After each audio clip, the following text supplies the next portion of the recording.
LeBron James has faced tough defenses, brutal losses, and the pressure of carrying an entire city on his back, but nothing could have prepared him for this. One of the most powerful athletes in the world, a billionaire, a cultural icon. And yet, on this night, he heard one word that changed everything. No entry, no explanation, no hesitation. At first, it seemed like a mistake, a reservation mix-up, a simple misunderstanding. But the truth was something much darker. Because just minutes later, other people without reservations walked right in and got seated like VIPs. This wasn't about being fully booked. This wasn't about availability. This was about something unspoken, something ugly. And when the cameras started rolling, the truth came out. Raw, undeniable, impossible to ignore. What happened next shook the internet, shattered reputations, and proved that no amount of fame can protect you from a system designed to keep you out. Stick with me, because this story is about to go deeper than anyone ever expected. Now, let's talk about how the night started. LeBron was coming off a huge week, not just on the court, but in life. Another dominant game in the books.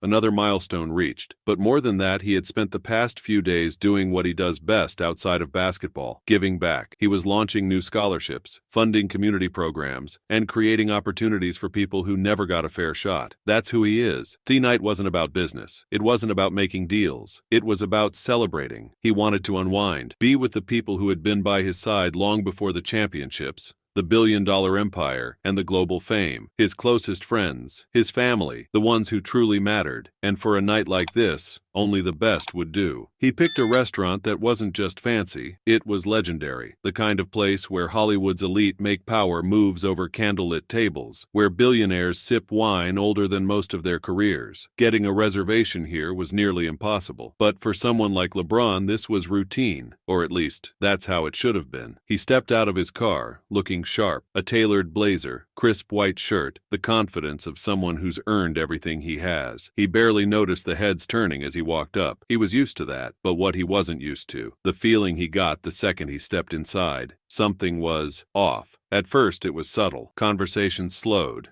A few glances lingered a little longer than usual. That usual warm, inviting atmosphere the restaurant was known for was gone. It was like the energy in the room had shifted the moment LeBron walked in, and he could feel it. Still, he didn't overthink it. He walked up to the hostess stand, gave a polite nod, and said his name. This was a confirmed reservation. The table was waiting. There was no reason for anything to go wrong. But then, it did. The hostess, a young woman with a professional, almost scripted smile, barely glanced at him before something changed. Her fingers hovered over the tablet, hesitating just a little too long. Her expression flickered like she was searching for an answer she wasn't sure she wanted to give. And then, it came. "I'm sorry, Mr. James. We're fully booked tonight." Silence. A pause that felt heavier than it should have. Now, LeBron had dealt with last-minute changes before. Things happen. Restaurants overbook. Mistakes are made. But something about the way she said it, the way she refused to meet his eyes, made it clear. This wasn't just a simple mix-up. Still, he stayed calm. There had to be an explanation. "That's strange," he said, his voice steady. "My assistant confirmed the reservation earlier today." Right on cue, his team member stepped forward, holding up his phone, the reservation email glowing on the screen. Undeniable proof. But even as the hostess glanced at it, she barely reacted. "I'm really sorry," she repeated, her voice carrying the kind of finality that shut down any further discussion. "There's nothing I can do." And that's when LeBron noticed something. Just a few feet away,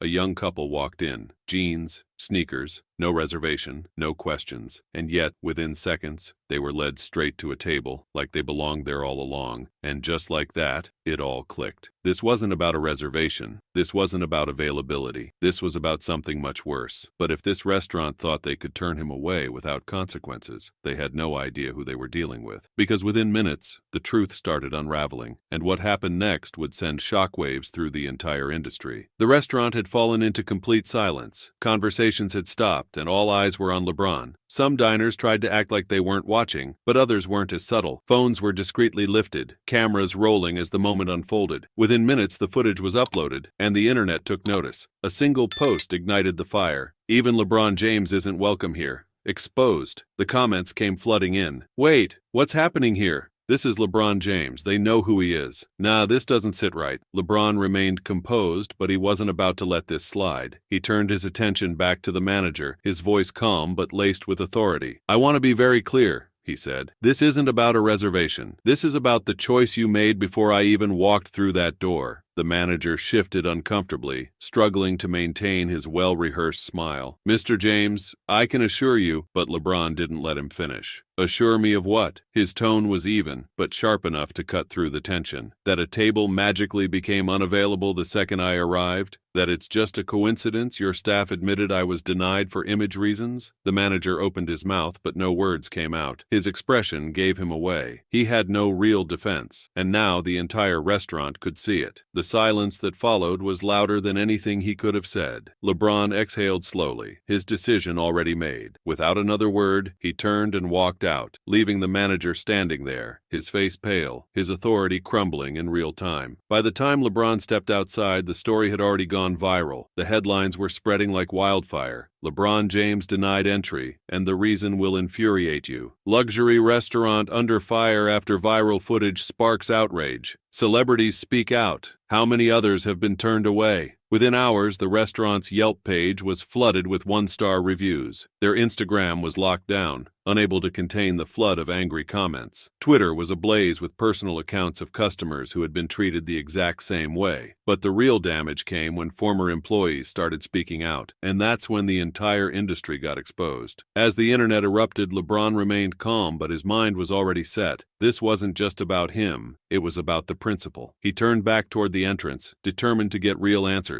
But just as he was about to step inside, a voice stopped him. "Mr. James," someone whispered. LeBron turned his head slightly, catching a glimpse of a young waiter who had discreetly moved closer. His expression was tense, his voice low, like he was debating whether to even speak. He hesitated for a moment, glancing around before finally muttering, "They don't want you here." LeBron's expression didn't change, but internally the words hit like a punch to the gut. He had already known the truth, every sign had pointed to it, but hearing it confirmed so plainly made it feel even more blatant. This wasn't about a reservation. This wasn't about availability. This was about someone, somewhere, deciding that he didn't belong, and that was unacceptable. Without hesitation, he walked back through the restaurant doors, his presence commanding the attention of everyone inside. The room, already tense, seemed to tighten even further. He didn't raise his voice. He didn't need to. His tone alone carried enough weight to silence the space around him. "I need to speak to your manager," he said firmly. The hostess, already rattled, didn't even try to object this time. She disappeared into the back, and moments later the manager returned, this time, looking far less composed than before. He forced a smile, the same carefully curated expression he had used earlier, but there was an undeniable shift in his demeanor. He knew he had lost control of the situation. "Mr. James," he started, keeping his voice measured, "I'm truly sorry if there was any misunderstanding." LeBron cut him off before he could spin the narrative. "There's no misunderstanding," he said. His words were deliberate, steady. "You've been seating guests without reservations all night.